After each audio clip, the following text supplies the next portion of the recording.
কেমন আছেন আপনারা সবাই? আমি অনন্যা, অনন্যার ব্লগসের আরও একটি ঝাঁ চকচকে নতুন ব্লগে আপনাদের সকলকে জানাই অনেক অনেক অনেক স্বাগত।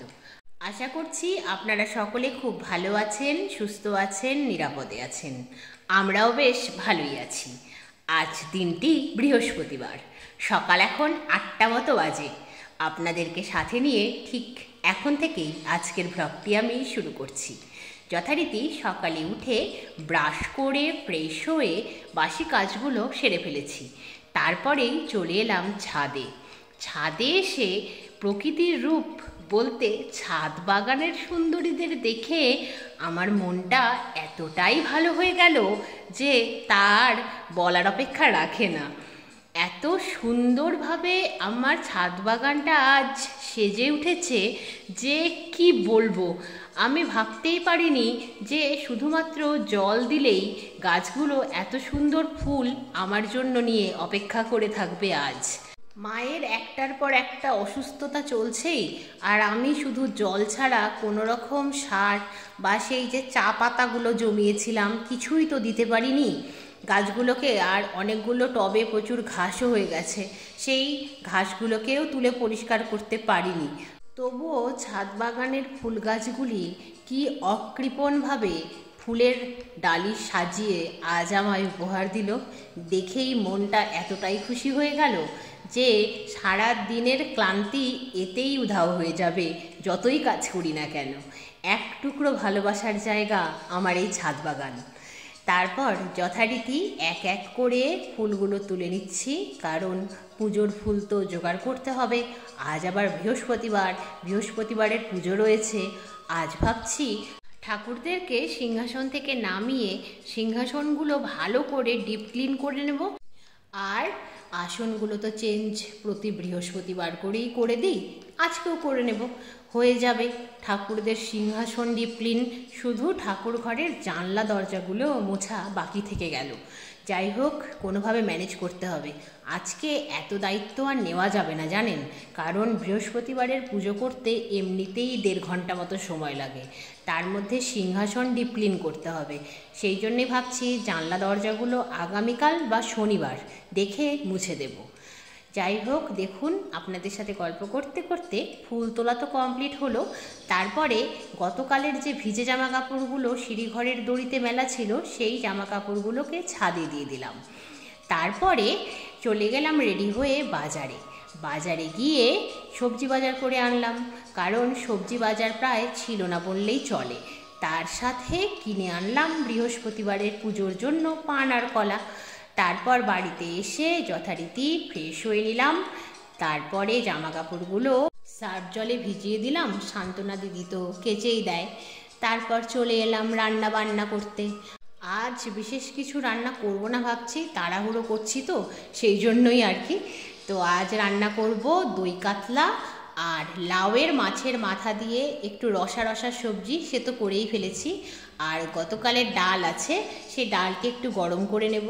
আর একটু ঝোল আছে, সেই ঝোলটিকেও গরম করে নেব। এগুলো তো ফ্রিজে রাখা আছে। যথারীতি আজকে টাটকা রান্নাটা করে তারপরে ওই ডাল আর ঝোল বের করে গরম করে নেব, তাহলেই হবে বলুন। আর দই কাতলা প্রায় খেয়ে খেয়ে দই কাতলার উপর আমি এতটাই অবসেসড হয়ে গেছি যে কাতলা মাছ দেখলেই মনে হয় দই কাতলা বানিয়ে ফেলি। যাই হোক, আপনাদের কেমন লাগে এই রেসিপিটি অবশ্যই জানাবেন। আমার তো দুর্দান্ত লাগছে। নর্মাল পেঁয়াজ রসুন দিয়ে বা বেগুন পটল দিয়ে পাতলা ঝোল বা কাতলার সর্ষে পোস্ত বাটা সব কিছুকে ছাপিয়ে গেছে এই দই কাতলা। আমার দারুণ লাগছে। সেই জন্যই দেখবেন প্রায়শই আজকাল আমি দই কাতলাই বানাচ্ছি, যদি দই কাতলা অবশ্য পাওয়া যায়, মানে মাছ কাকু যদি নিয়ে আসে তবে, কারণ বাজারে গিয়ে তো মাছ কেনা সেভাবে দেখতে গেলে হয়ই না। দই কাতলার প্রিপারেশনটাকে স্ট্যান্ডিং টাইমে রেখে সবজিগুলোকে আবার ক্যারি ব্যাগে ভরে ফ্রিজে রেখে দিচ্ছি। আর যেগুলো আগের সবজি 2-1টা ছিল সেগুলোকে ক্যারি ব্যাগ থেকে বের করে আলগায় রাখছি, কারণ এই কয়েকদিনে পুরনো সবজিগুলোকে আগে খেতে হবে, নতুনগুলোকে পরে। আর পঞ্চমী থেকে তো শুরু হয়ে যাবে আমাদের আবার ভেজ খাওয়ার পর্ব, কারণ গোটা পুজো আমাদের বাড়িতে নিরামিষ রান্না হয়, নিরামিষই খেতে হয়। কারণ অনেক বছর আগে আমাদের বাড়িতে দুর্গাপুজো হতো, এখন তো হয় না, কিন্তু নিরামিষ খাওয়ার সেই রীতি। আর দশমীতে লাল শাক, দই, পুঁটি মাছ বা ইলিশ মাছ ভাজা এগুলো খাওয়ার রীতি আজও চলে আসছে। দেখুন সবজি টবজি সব তো রাখা হলো ফ্রিজে। তারপরে সান্ত্বনা দিদি যে সবজিগুলো কেটে দিয়েছে আগামীকালের রান্না বান্নার জন্য, সেগুলোকেও ফ্রিজে রাখলাম। তারপরে চলে এলাম ছাদে। যে জামা কাপড়গুলোকে সকালে ছাদে দিয়েছিলাম সেগুলো তো মোটামুটি শুকিয়েই গিয়েছে, তাই সেগুলোকে তুলে নিলাম। আর ভিজে জামা কাপড়গুলো ছাদে মেলে তো দিয়েছিলাম, ছাদে মেলাও সারা, বৃষ্টি চলে আসাও সারা, সেই জন্য আবার তাড়াহুড়ো করে তুলে সিঁড়ি ঘরের দড়িতে এক এক করে মেলে দিলাম। তারপরে যথারীতি নিচে এসে দেখলাম ঝোলটা তো রেডি। তারপর ঝোলটাকে সার্ভ করে নিলাম, আর রান্নাঘর, গ্যাস এগুলো সব এক এক করে ক্লিন করে নিলাম। তারপর স্নান সেরে চলে এলাম ঠাকুর ঘরে।